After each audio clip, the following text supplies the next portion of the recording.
there is something that's been gnawing me for a while. I keep hearing this one word thrown around like it's some holy grail of game design. Replayability.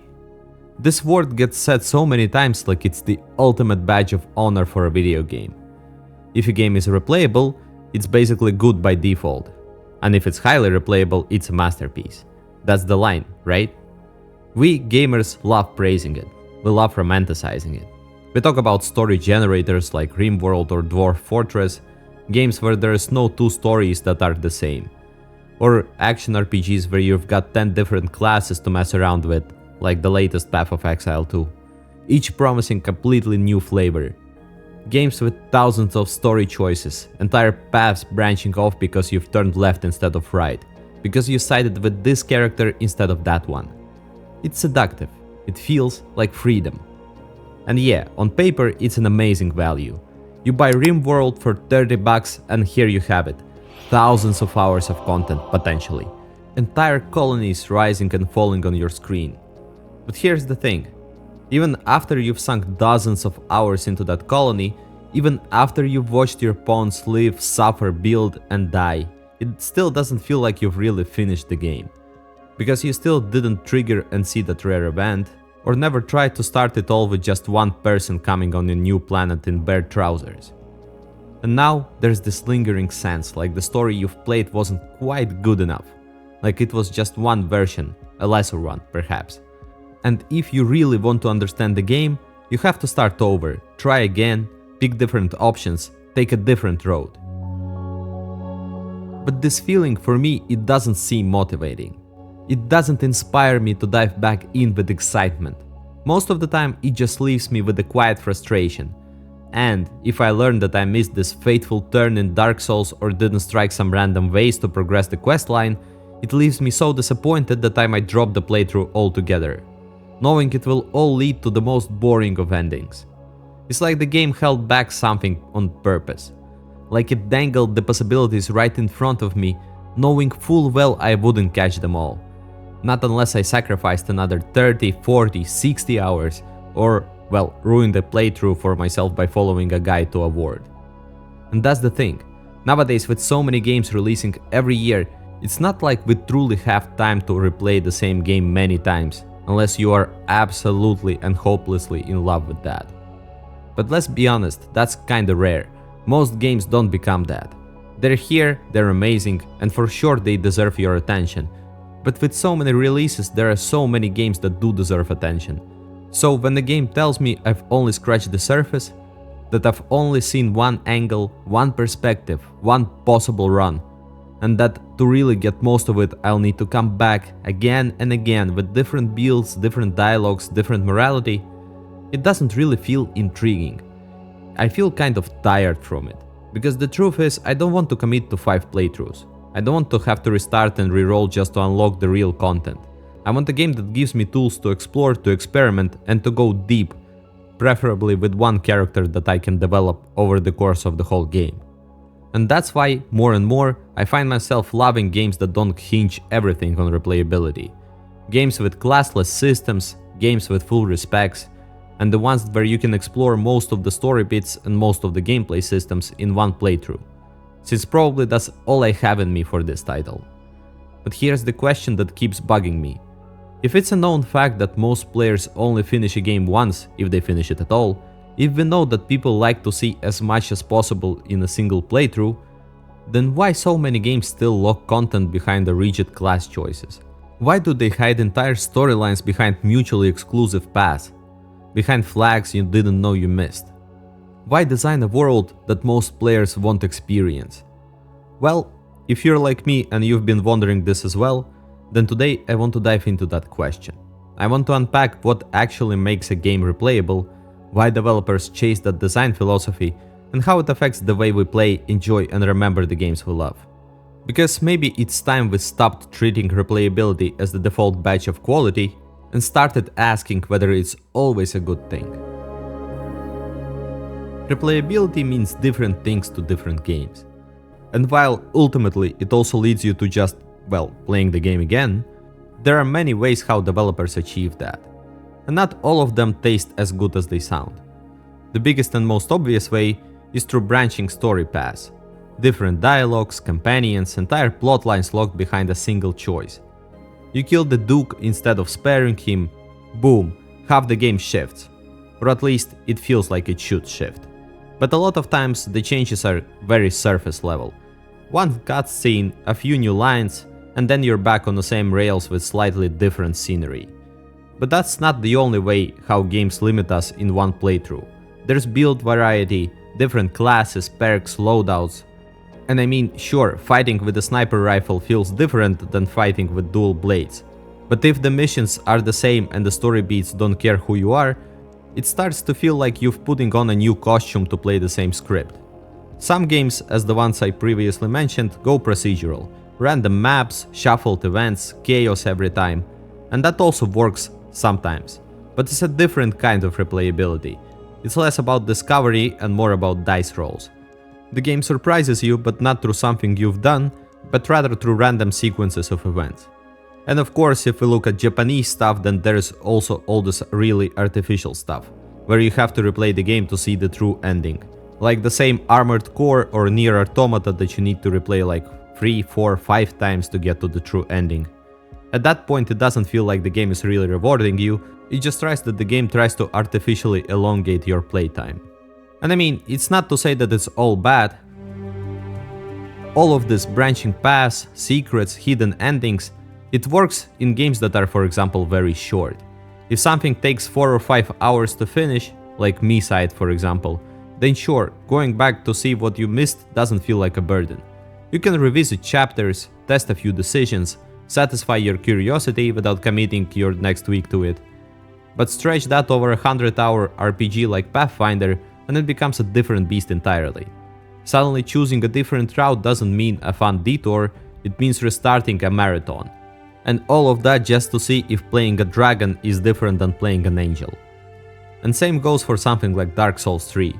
You don't get a true ending unless you hit one specific vase in one specific room. And the only thing you should have noticed is barely perceptible whimper as you enter the room. And sure, that kind of obscurity can give a world texture, make it feel ancient and noble and haunted by secrets, but it also teaches you something else, that missing out is a default. So you start combing every corner, exhausting every line of dialogue, second guessing every decision, not because you're enjoying the mystery, but because you're afraid of getting the incomplete version of the game. That sense of wonder that developers are trying to build, it gets buried under this pressure, and the experience starts to blur. Suddenly, it's like taking the same amount of butter but spreading it over several toasts rather than one. It ends up with way more calories, but all tastes way worse than it would have otherwise. What I mean is that the game becomes much less interesting because pacing is getting worse. Instead of just going from one boss to another, you're just combing the locations for 30th time, trying to find a secret that perhaps is not even there. But can it be better? Is it possible to make games ripe with possibility and mysteries to solve that would still not take 1,000 hours to complete? Well, there isn't an absolute answer to this question, but there are ways some developers make it better. For me, it comes down to one thing: letting us players explore deeply, not widely. I don't want to be locked into a class I chose 6 hours in because I didn't know what I was doing. Or even at the beginning of the game when I for sure don't know what I'm doing. I don't want to miss out on half of the story just because I turned left instead of right. I want the freedom to experiment, to respect, to break things and put them back together, and all during one playthrough, without having to start over. And that's another reason I love my favorite game of all time, Skyrim. Sure, everyone eventually defaults to Stealth Archer, and I've done that too, but the beauty is, you don't have to stick with it. You can be Destruction Mage in the morning, a two-handed Brute by the evening, and dabble in alchemy and conjuration somewhere in between. The game doesn't punish you for changing your mind. You're not forced to start over just because you want to try something new. And more importantly, you can see most of what the game has to offer in a single playthrough, if you really want to, that is. I mean, you can become head of every guild, you can save the world, you can do every single quest, and the only thing that is different in Skyrim than Oblivion is that you need to choose between Stormcloaks and Imperials, but other than that you can do all the content. And that doesn't really make the game smaller, it makes it richer, Because we all know that Skyrim is a huge game. It's just instead of replaying the same skeleton of a game with minor tweaks, we're unearthing all of it as we go. The story feels complete not because we've checked every box, but because the game gave us room to do it. It's same with the story. I want my choices to matter, absolutely. But I also don't want my choice to wall off entire arcs forever unless there's a damn good reason. Take the Pathfinder Kingmaker for example. There is this one companion, Jubilost, a gnome alchemist. He's quite a great character, sarcastic, brilliant, and actually useful in both combat and kingdom management. But thing is, he only appears in one location that you might already cleared earlier in the game. And that was exactly my mistake.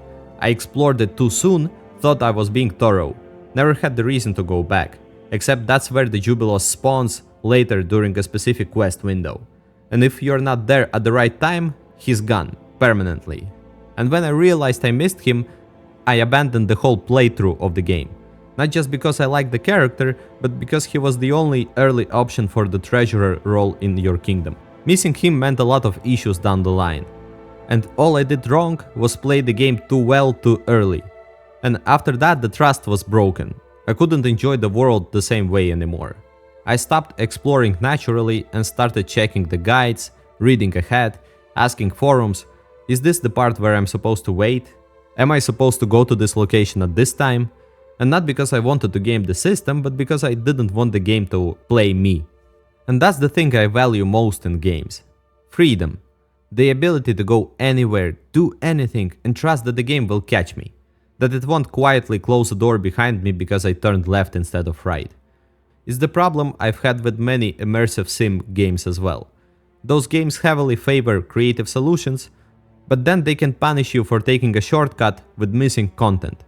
You sneak through a vent like a ghost, skip entire sequences of enemies, loot, and perhaps even an NPC who needed help. You did exactly what the game told you to do, what you could do, and in return you get less game. Why offer freedom only to penalize you for using it?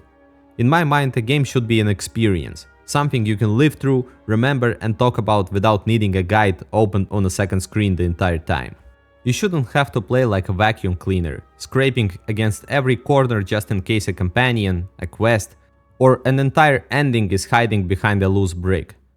I get it, mystery matters. A world with no secrets feels dead, but mystery doesn't mean obscurity. A well-designed secret should whisper it to you. It should tug at your curiosity, not punish you for walking past it. No essential piece of content, no major character, no core system, no final act twist should be locked behind a fake wall you just need to be lucky enough to smack. That's not clever, that's not depth. That's just luck, a coin flip. A good game should reward natural play. It should let you role play, explore, and make mistakes without quietly cutting off content behind the scenes. And if it does lock something away, it should make damn sure you felt the weight of that choice, not the randomness of missing it. Because I myself play games not to audit them. And I'm sure you would agree, my dear viewer. Let us finish the game and feel satisfied, not confused going online only to find out that we completed a route A, which is the most basic and an absolutely not satisfying ending to the story, just because we didn't know any better. Let me explore without feeling like I failed. And if I ever do replay a game, let it be because I want to revisit that world, not because I finally figured out which wall to hit. Because at the end of the day, a good game shouldn't feel like a puzzle you accidentally solved wrong. It should feel like a journey you took on your own terms. Imperfect maybe, but whole. And if there is still something left to uncover, that's fine, as long as the part that you did see feels like it's worth being there. Games don't need to be longer, they just need to be designed like someone actually wants you to enjoy them from the first time through. And if you decide to go back, it won't be because you missed something in the game, it's because you missed the game itself.